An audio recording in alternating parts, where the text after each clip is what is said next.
My name is Susan Kayakri, and I am 34 years old. I still remember the sound of the boarding pass scanner beeping in front of me, that flat mechanical confirmation that the line was moving forward without us. The airport was packed, loud in the way only airports are right before a holiday. People were laughing, dragging suitcases, balancing coffee cups, wrapped in scarves and excitement. I was holding my daughter's hand, her little fingers tucked into my glove, when the airline agent scanned my ticket once, then again, then looked up at me with a pause that didn't belong. She asked for my ID, and I handed it over, already feeling something tighten in my chest. She typed for a moment, then told me quietly that my reservation had been canceled. Not delayed, not moved. Canceled. Like it was something I already knew. I told her that couldn't be right, that my entire family was on this flight, that we were supposed to be going together. She asked if someone else had booked the ticket for me. I said yes. My sister had handled the final confirmations. That's when the second agent gave me a look I won't forget. Not pity, not judgment, just understanding, like she had seen this story before. I stepped aside with my daughter, asking if we were getting on the plane yet. I told her just a minute and pulled out my phone.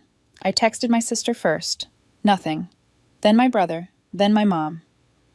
No response. I looked up and watched them boarding. My parents near the front, my sister laughing with her husband, my brother tossing jokes around like he always did when he was excited. My daughter waved. No one waved back. Not one of them turned around. This trip had been planned for 2 months. Group chats filled with links and screenshots, pictures of the cabin with heated floors, a massive fireplace, a hot tub on the deck, snow forecasted for New Year's Eve. I was the third person to send in money. $1,300, split evenly, just like everyone else. It was supposed to be a week away from everything. Instead, I stood there watching the jet bridge swallow my family while I stayed rooted to the floor. When the last passenger boarded, the agent told me there was nothing she could do. I nodded, like I understood. My daughter tugged my sleeve and asked if we were still going on vacation. I told her no. Just that. No explanation. The Uber ride home was silent, except for her asking once if I was mad.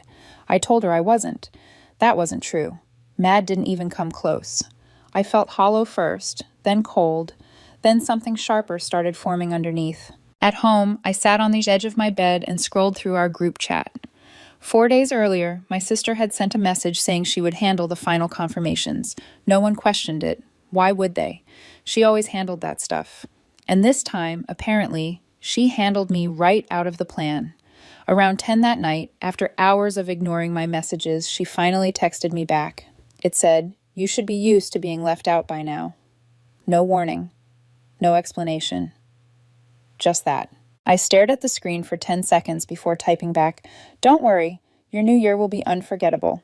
Then I got to work. They forgot who they were dealing with. They forgot how much of the family's finances ran quietly through me. Bills, subscriptions, auto pays, emergency accounts. I had been the one they leaned on for years without ever making it a conversation.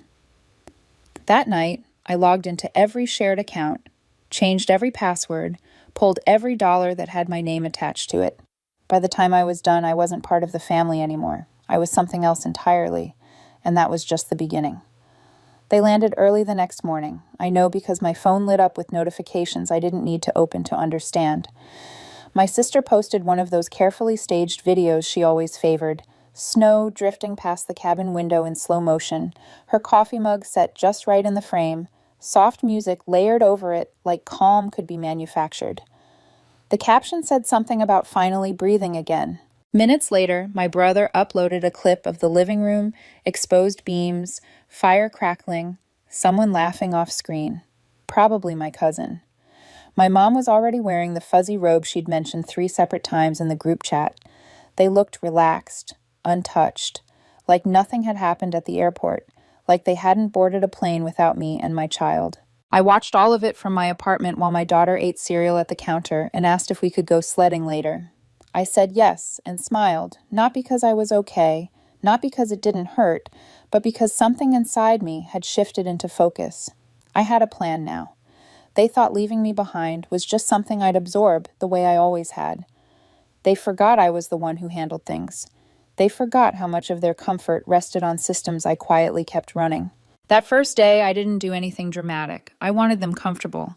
I let them settle into their fantasy, post their clips, toast their glasses, pretend they were living some picture perfect holiday. I even gave them a full 24 hours of peace. Then I started small. I removed my debit card from the utility bills at my parents' house. My name was the only one on the auto pay. The lights wouldn't go out immediately, but the clock started ticking the moment I clicked save. Next were the streaming services: Netflix, Hulu, Spotify, Family Plan. Gone. I didn't just change passwords. I closed the accounts entirely. Every one of them tied to my email, my card, my name. They wouldn't notice until later, probably when they tried to put on a movie after dinner and the screen froze mid-scene.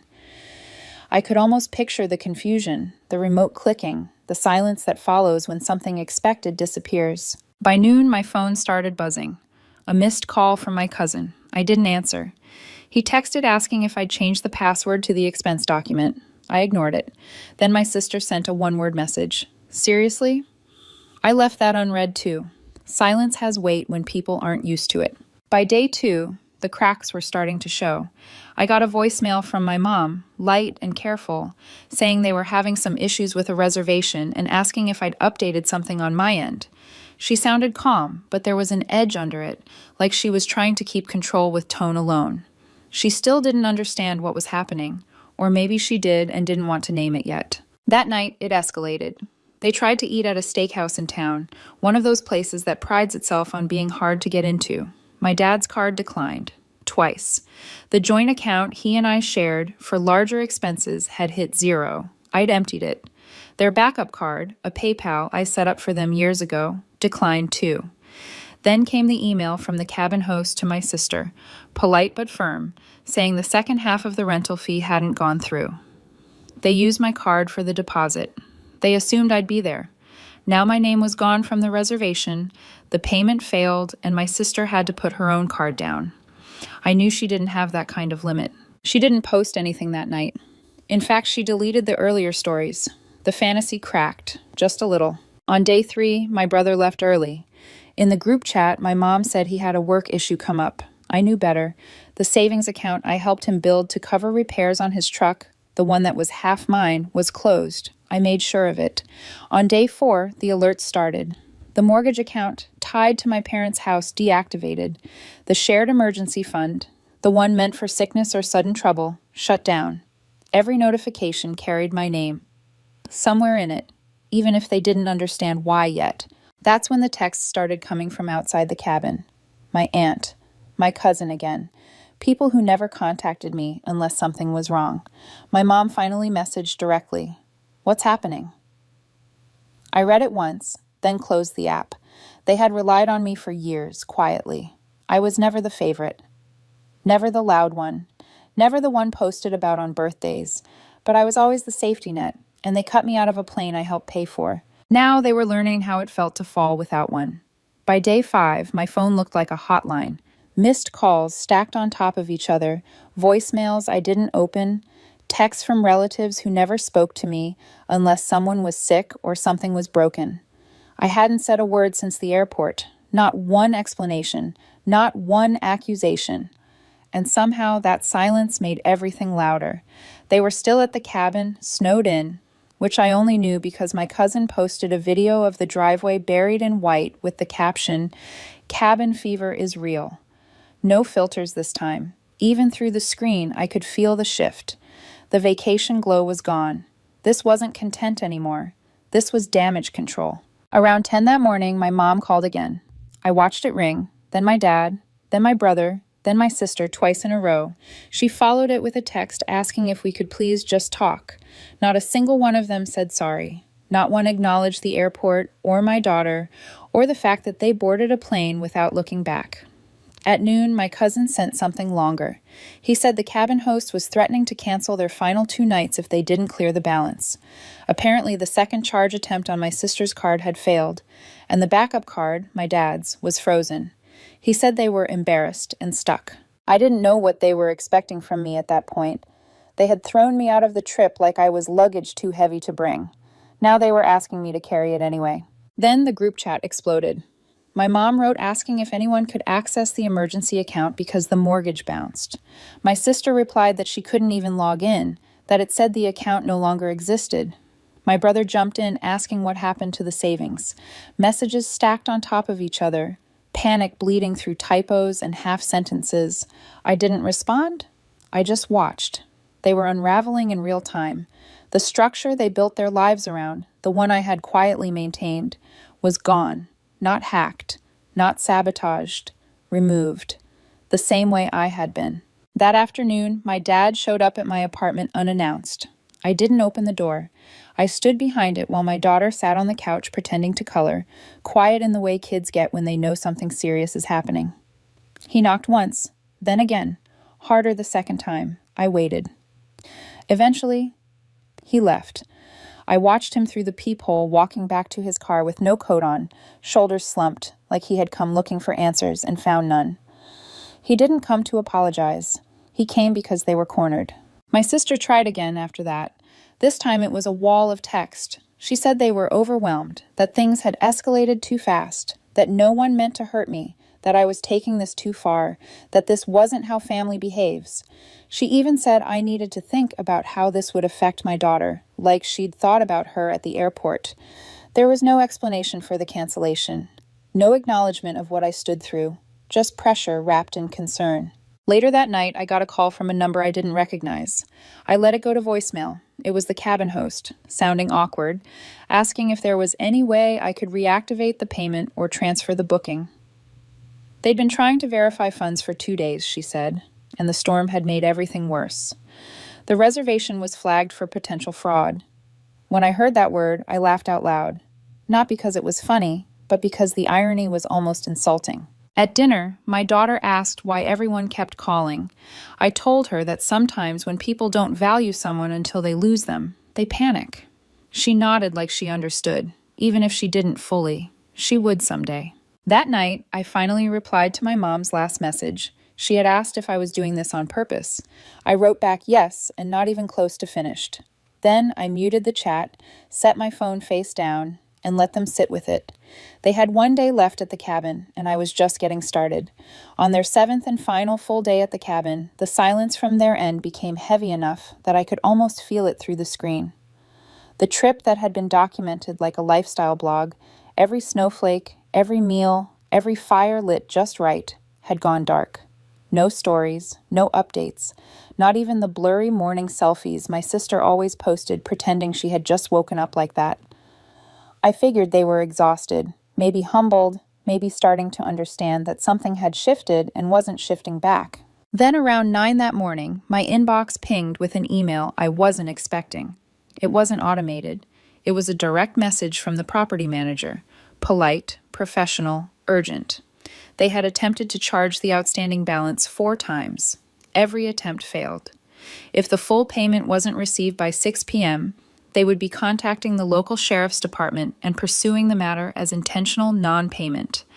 I stared at the words longer than necessary, not because I didn't understand them, but because they carried a weight I hadn't planned for. I could have ignored it. I could have replied privately.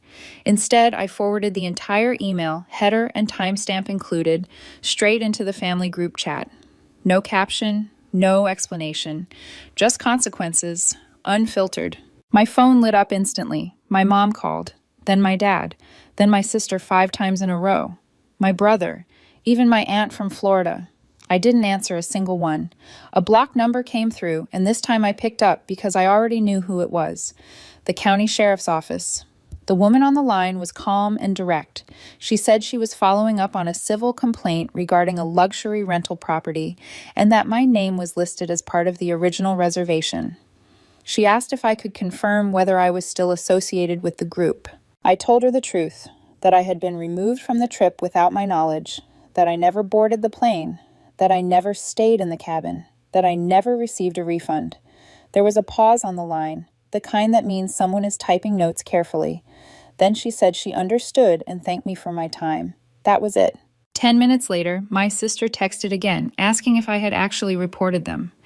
I didn't reply. They were already doing that part to themselves. At 1:30, while I was helping my daughter pull on her snow boots so we could go to the park, someone knocked on the door. Quiet. steady. I looked through the peephole and saw my brother standing there. I hadn't seen him since before Christmas. He looked wrecked, hair messy, jacket half zipped, no smile. He was holding something in his hand. I opened the door because my daughter was watching. We sat at the kitchen table covered in crayons and sticker books. He said he didn't know they canceled my ticket. He said my sister handled it, and he honestly thought I backed out last minute.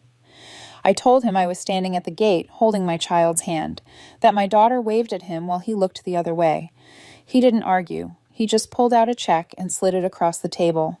$1,300. My portion. He said to please just take it, that Mom was panicking, that people were talking about lawyers, that everyone thought I was going to get them arrested. I didn't touch the check. I told him this wasn't about money anymore. I told him it was about every time I was treated like a backup plan, every late-night call I answered to fix something I didn't break, every holiday where I was expected to contribute and then disappear.